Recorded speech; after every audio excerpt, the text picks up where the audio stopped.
Today I've got a holiday treat that is sweet, tart, and literally bursting with flavor.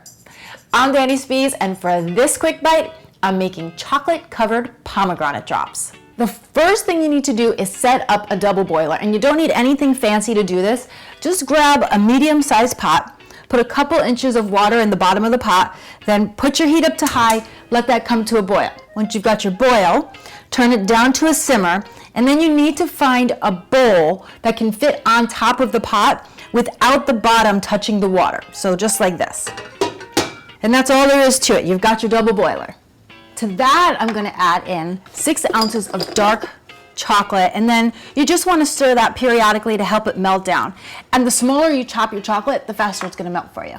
Now, I love the way the bitterness of the dark chocolate pairs up with that sweet, tart pomegranate.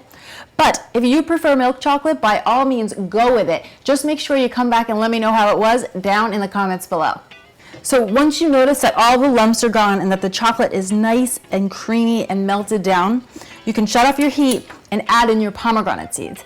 Now you're going to need 1 cup of pomegranate seeds plus a little bit extra for garnish. Get those into the pot, then just toss them around until they're all coated in that chocolate.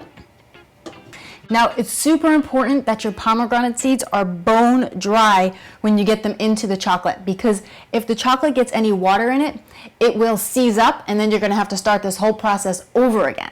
So what I do is I seed my pomegranate, which you can learn how to do right over there, and then I lay them out on a dish towel, lie another dish towel over the top, and then I just gently roll them around a bit just to dry them out.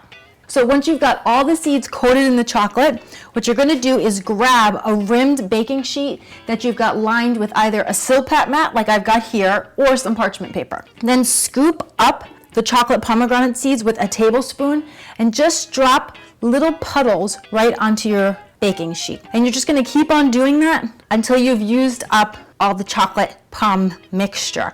You're going to end up with between 10 and 12 drops. Then once you've got them all done, I like to go back and just garnish each one with a few of the fresh pomegranate seeds right over the top. Not only is it beautiful and festive, but it also lets whoever's eating it know what they're about to be eating. Now to finish these up, we just have to put them in the fridge and let them chill for a couple hours or until they're set up. Now if you were worried that that entire baking sheet wouldn't fit in your refrigerator, you could also just take some parchment paper, put it on some smaller plates, and do it that way.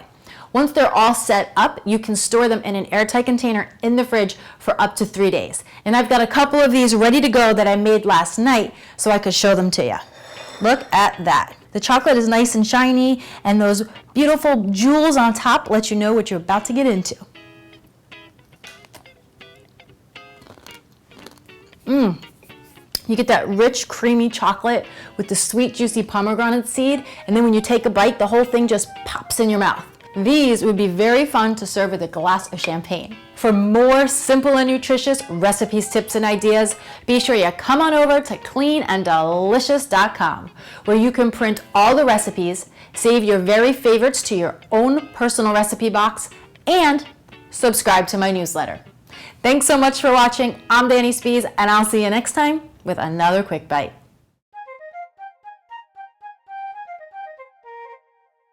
I love the way that the bitterness of the dark chocolate. Now, I love the way the bitterness of the dark, oh my God, you got your blooper.